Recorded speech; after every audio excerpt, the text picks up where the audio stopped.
Provisions and reserves, ये वाला हमारा टॉपिक चल रहा था और हमने दोनों को डिस्कस किया था।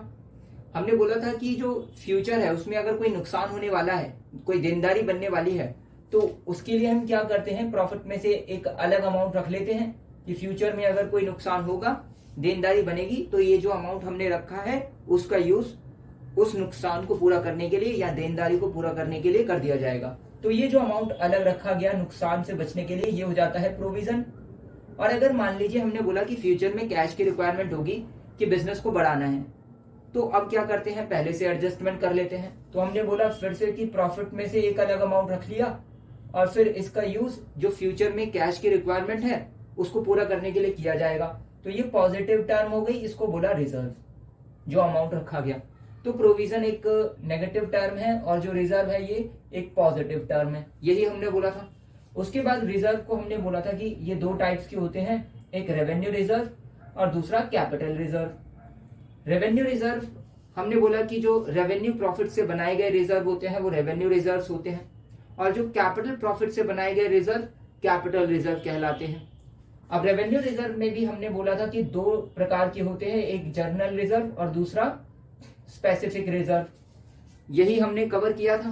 ठीक है, जनरल रिजर्व मतलब सामान्य जिसका यूज किसी के लिए भी हो जाएगा, और स्पेसिफिक रिजर्व मतलब स्पेसिफिक होते हैं ये रिजर्व जिसके लिए ये बनाए गए हैं, उन्हीं के लिए इनका यूज होता है। अगर हम बात करें यहाँ पर कि भाई रेवेन्यू प्रॉफिट्स, तो रेवेन्यू प्रॉफिट्स कौन से हो गए, जो बिजनेस की जो रेगुलर एक्टिविटीज से जो प्रॉफिट होता है ना, उसमें से अमाउंट अलग रखा गया, वो होता है रेवेन्यू रिजर्व।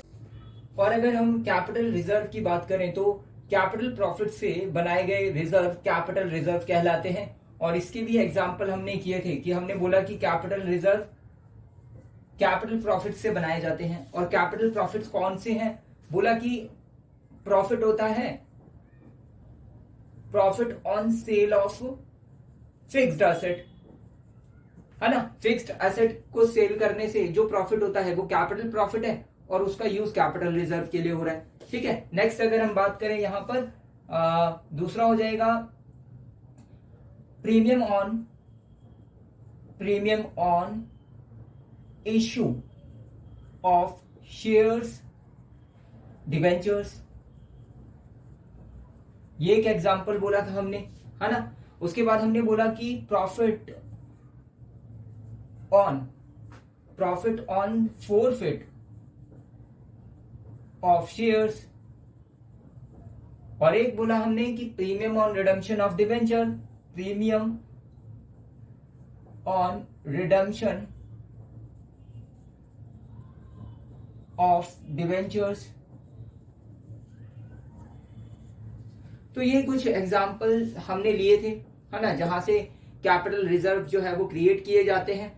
उसके बाद अगर हम यहां पर देखें तो जो डिविडेंड डिस्ट्रीब्यूशन है, ठीक है, रेवेन्यू रिजर्व का जो है ना यूज डिविडेंड डिस्ट्रीब्यूशन के लिए हो सकता है, लेकिन कैपिटल रिजर्व का जो यूज है वो डिविडेंड डिस्ट्रीब्यूशन के लिए नहीं हो सकता। और अगर यूज करते भी हैं तो यहां पर कुछ कंडीशन है ना, उसको पूरा करना पड़ेगा। कंपनीज एक्ट बोला है यहाँ पर कि कंपनीज एक्ट की कुछ कंडीशंस है, उसको पूरा करना पड़ेगा, तब जाकर के कैपिटल रिजर्व का यूज डिविडेंड डिस्ट्रीब्यूशन के लिए हो सकता है। नेक्स्ट उसके बाद बोले कि जो रेवेन्यू रिजर्व है वो क्रिएट होते हैं, है ना, उनका पर्पस क्या है, बोला कि स्ट्रेंथनिंग द फाइनेंशियल पोजीशन, है ना, जो फाइनेंशियल पोजीशन है उसको और मजबूत करने के लिए, और फ्यूचर में अगर कोई बोले अनफोर्सिन कंटिजेंसीज होती हैं उनको पूरा करने के लिए। उसके बाद अगर हम यहाँ देखें कि कैपिटल रिजर्व का जो यूज है ना, या फिर क्रिएट किए जाते हैं, वो कैपिटल लॉसेस होते हैं उनसे बचने के लिए होता है। तो यहाँ पर हमने दोनों के बीच में डिफरेंस किया। आगे हम एक और डिफरेंस लेंगे प्रोविजंस एंड रिजर्व्स के बीच में।